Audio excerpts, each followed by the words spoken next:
क्या हुआ शैशव? आज तुम वैष्णवी के लिए चिंतित नहीं हो? कदापि नहीं मैया। आपने तो कहा है ना कि एक पतिव्रता स्त्री के प्रेम में बहुत शक्ति होती है। सावित्री माता सत्यवान के प्राण यमलोक से वापस ले आई थी और वैष्णवी दीदी तो स्वयं ही यमद्वार पार कर जीजू के पास गई थी। फिर हमें किस बात का डर? दीदी अवश्य विजयी होगी, है ना? किंतु मैया आज आप क्यों इतने चिंतित है? क्योंकि आज वैष्णवी के समक्ष जो चुनौती है शैशव, वो उसकी जिंदगी की सबसे बड़ी चुनौती है, जिसके आगे यम द्वार पार करना भी तुच्छ लगे। ऐसी कैसी चुनौती मैया?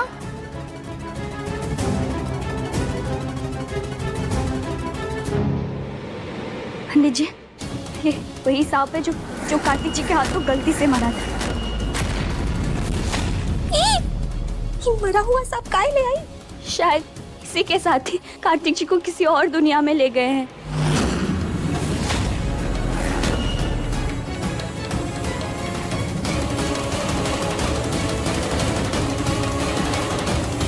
असंभव। ऐसा तभी हो सकता है जब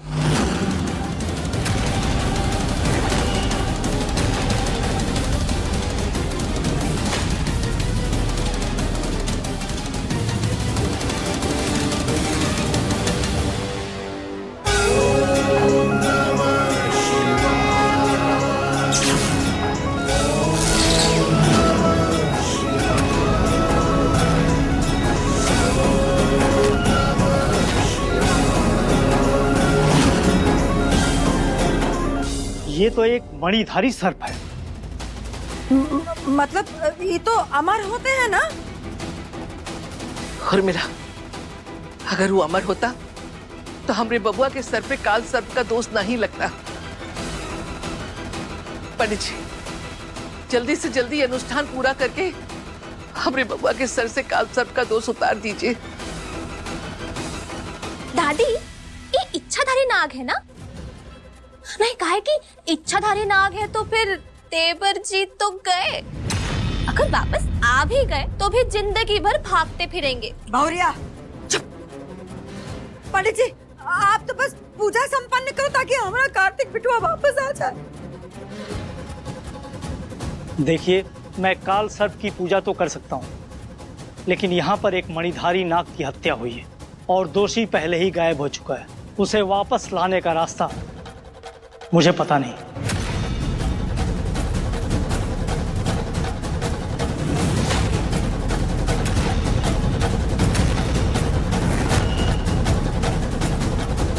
वो रास्ता कौन बता सकता है, ये हम जानते हैं। इतना समय नहीं है कि हम समय पर बात करें। चलो हमारे साथ।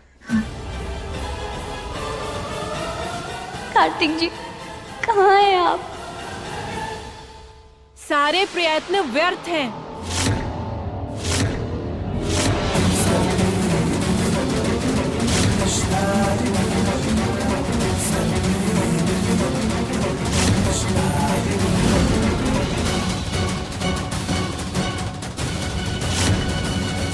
इस प्रकार स्वयं को थकाने का कोई अर्थ नहीं है। कौन है आप और मुझे यहाँ क्यों लेकर आई हैं? जाने दीजिए मुझे, कृपया करके छोड़ दीजिए। ये सब क्या है? हम क्षमा प्रार्थी हैं। हम अपना परिचय कराना ही भूल गए। हम रूपवती हैं, इस नाग लोक की महारानी, जो पाताल लोक की गहराई में बसा है, जिसे संसार का हर नाग अपना घर मानता है।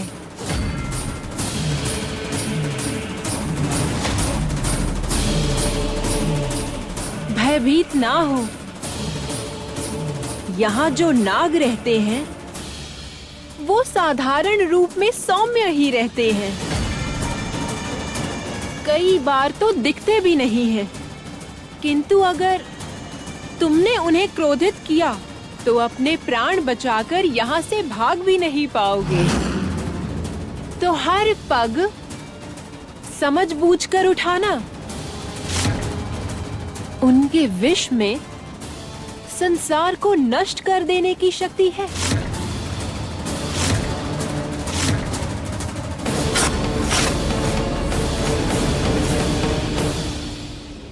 मैं समझ गया आप मुझे यहाँ क्यों लेकर आई हैं। आप मुझे यहाँ सजा देने के लिए लेकर आई हैं, क्योंकि मेरे हाथों एक नाग की हत्या हो गई थी, इसलिए ना। कोई मामूली नाग नहीं थे वो, मणिधारी थे, नाग लोक के राजा थे, हमारे महाराज थे वो।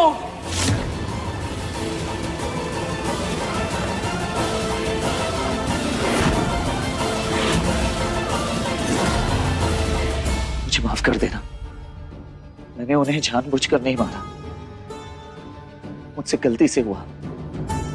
अगर फिर भी मुझे सजा देके आपके मन को शांति मिलेगी तो मैं आपको नहीं रोकूंगा, क्योंकि अगर मेरी वैष्णवी के साथ कोई ऐसा करता तो मैं भी वही करता जो आप कर रही हैं।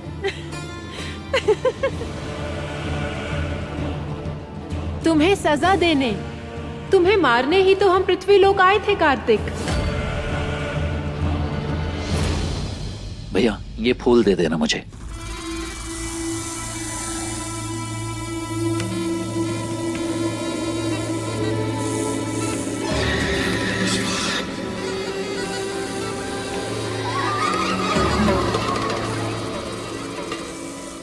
ये लीजिए।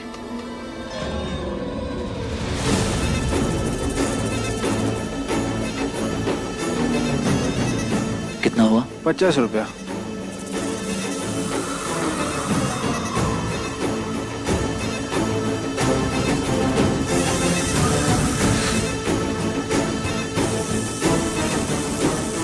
किंतु जब हमने घाट पर तुम्हें सबके साथ देखा तो बस देखते ही रह गए।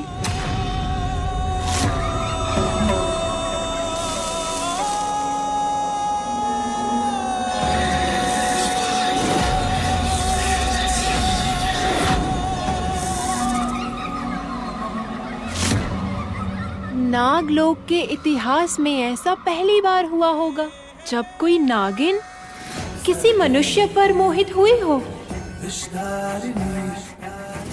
उसी क्षण हमें पता था कि तुमसे भूलवश नागदेव की हत्या हुई है, इसलिए हमने निश्चय किया कि हम तुम्हें दंड नहीं देंगे। तुमसे तुम्हारी भूल का पश्चाताप कराएंगे। पश्चाताप? तुमसे हमारे पति की हत्या तब हुई जब हम दोनों धरती लोक पर